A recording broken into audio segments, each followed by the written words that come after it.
हिन्दुरक्षा ममादीक्षा.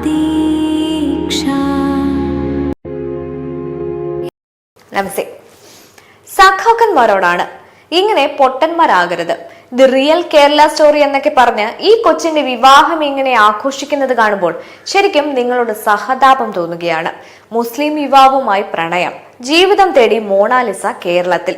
ഇതാണ് real Kerala story എന്നൊക്കെ പറഞ്ഞ് ഗെജ്ജാതി ഹൈപ്പാണ് ഇവരൊക്കെ ഇതിനുണ്ടാക്കി വെച്ചിരിക്കുന്നത്.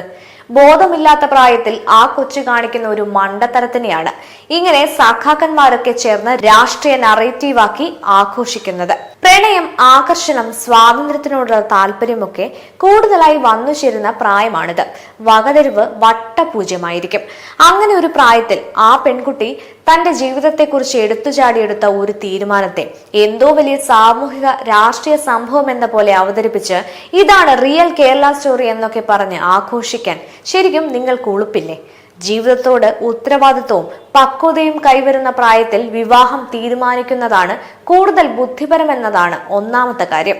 ആ കുട്ടിക്കാണെങ്കിൽ അതിനുള്ള സമയം പോലും ആയിട്ടില്ല. അങ്ങനെയുള്ള ആ കൊച്ചിന്റെ എടുത്തുചാട്ടത്തെയാണ് ഇവരൊക്കെ കൈകൊട്ടി ആഘോഷിക്കുന്നത്. വ്യക്തികളുടെ ജീവിതത്തെ രാഷ്ട്രീയ ട്രോഫിയാക്കി മാറ്റാതെ അവരെ സ്വാതന്ത്ര്യത്തോടെ ജീവിക്കാൻ അനുവദിക്കുന്ന ഒരു സമൂഹത്തിന്റെ കഥയായിരിക്കണം കേരള സ്റ്റോറി എന്നതാണ് രണ്ടാമത്തെ കാര്യം. പക്ഷേ ഇതിപ്പോ സംഭവിക്കുന്നത് അതിന്റെ പൂർണ്ണമായ വിപരീതമാണ്. ഒരു പെൺകുട്ടിയുടെ വ്യക്തിപരമായ ജീവിതത്തെ, തീരുമാനത്തെ മുതലെടുത്ത് അതിനെ ഒരു രാഷ്ട്രീയ നറേറ്റീവാക്കി ആഘോഷിക്കുകയാണ് ചിലർ. രണ്ടുപേരുടെ സ്വകാര്യ ജീവിതത്തെ പ്രൊപ്പഗണ്ടയാക്കി മാറ്റി ഇതാണ് റിയൽ കേരള സ്റ്റോറി എന്ന് വിളിക്കുന്നതിൽ, ബോധം വെക്കാത്ത ഒരു കൊച്ചിന്റെ എടുത്തുചാട്ടത്തെ കൈയടിച്ച് പ്രോത്സാഹിപ്പിക്കുന്നതിൽ എന്താണ് വലിയ അഭിമാനമുള്ളത്?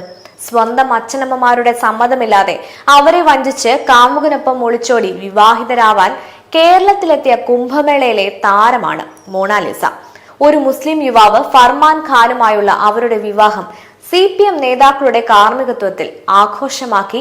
ഇതാണ് റിയൽ കേരള സ്റ്റോറി എന്ന് പറഞ്ഞാൽ അത് ലവ് ജിഹാദ് വാദത്തിന് ഒരു തരത്തിലും ഒരു മറുപടിയുമാവുന്നില്ല. ലവ് ജിഹാദ് ഒരു കേരള സ്റ്റോറിയായി ഇന്നും തുടരുന്നു എന്നതിൽ ഒരു സംശയവുമില്ല.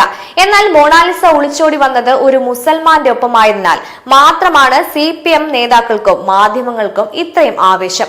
ഇവരെല്ലാം ശക്തമായി വിമർശിച്ച കുംഭമേളയിലൂടെ ശ്രദ്ധ നേടിയ ഒരു ഹിന്ദു യുവതിയെ ഒരു മുസ്ലിം യുവാവിനെ കൊണ്ട് വിവാഹം കഴിപ്പിക്കുമ്പോൾ കിട്ടുന്ന മാനസിക സുഖമാണ് അവരുടെ ലക്ഷ്യം. അഖില ഹാദിയെ കോടതിയെ തെറ്റിദ്ധരിപ്പിക്കാൻ ഇതുപോലെ ആഘോഷപൂർവ്വമാണ് ഒരു വിവാഹം ചെയ്യിച്ചത്. 2 വർഷം പോലും ആ വിവാഹം നീണ്ടു നിന്നില്ല എന്നതാണ് ചരിത്രം. സഖാക്കൾ മറുപടി പറയേണ്ട ഒരു ചോദ്യമുണ്ട്. രക്ഷകർത്താക്കളെ പറ്റിച്ച് ഇതുപോലെ ഒളിച്ചോടി വന്ന ഒരു മുസ്ലിം യുവതിയെ ഒരു ഹിന്ദു യുവാവിനെ കൊണ്ട് വിവാഹം കഴിപ്പിക്കുന്നതിന് നേതൃത്വം നൽകാൻ ഗോവിന്ദനും കൂട്ടരും തയ്യാറുണ്ടോ? എങ്കിൽ കാണട്ടെ ആ ചങ്കൂറ്റം. അതാവും സഖാവെ റിയൽ കേരള സ്റ്റോറി. അവികസിത UPയിലെ വർഗീയ കുംഭമേള നടക്കുമ്പോൾ മാധ്യമങ്ങൾ പ്രചരിപ്പിച്ച പ്രായമല്ല പ്രബുദ്ധ കേരളത്തിലെ മാനവിക അന്തരീക്ഷത്തിൽ മതേതര വിവാഹം സംഘടിപ്പിക്കുമ്പോൾ പുരോഗമന പാർട്ടി പരിഗണിക്കുന്ന പ്രായം.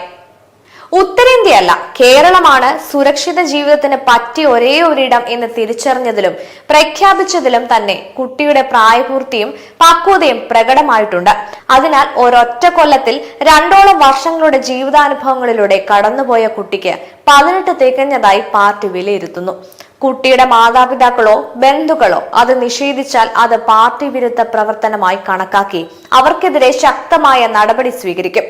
ആധാർ കാർഡിലെ ജനനതീയതിയിൽ പിശകുണ്ടെങ്കിൽ ആവശ്യത്തിന് പ്രായം അനുവദിച്ചുകൊണ്ട് മുൻകൂർ പ്രാബല്യത്തോടെ കുട്ടിക്ക് കേരളത്തിന്റെ നേറ്റിവിറ്റി കാർഡ് കൊടുക്കും. പാർട്ടിയെ സമ്മർദ്ദത്തിലാക്കുന്ന മട്ടിൽ വൈകി ജനിച്ചതിന്റെ പേരിൽ തൽക്കാലം കുട്ടിക്കെതിരെ നടപടി ഉണ്ടാവില്ല. കേരളം ഒരു പെൺകുട്ടിയെ അച്ഛനിൽ നിന്ന് രക്ഷിച്ചുവെന്ന്. നന്നായി. 18 വയസ്സ് ജീവിതത്തിന്റെ പക്വതയുടെ പൂർത്തീകരണമാണെന്ന് സ്വന്തം മക്കൾ നിങ്ങളെ മറക്കുമ്പോഴും അംഗീകരിക്കണമെന്നാണ് കേരളത്തിലെ എല്ലാ മതേതരവാദികളോടും പറയാനുള്ളത്. ഒരു വിവാഹം എന്നത് കേവലം താൽക്കാലിക വികാരത്തിന്റെ പേരിൽ നടക്കേണ്ടതല്ല.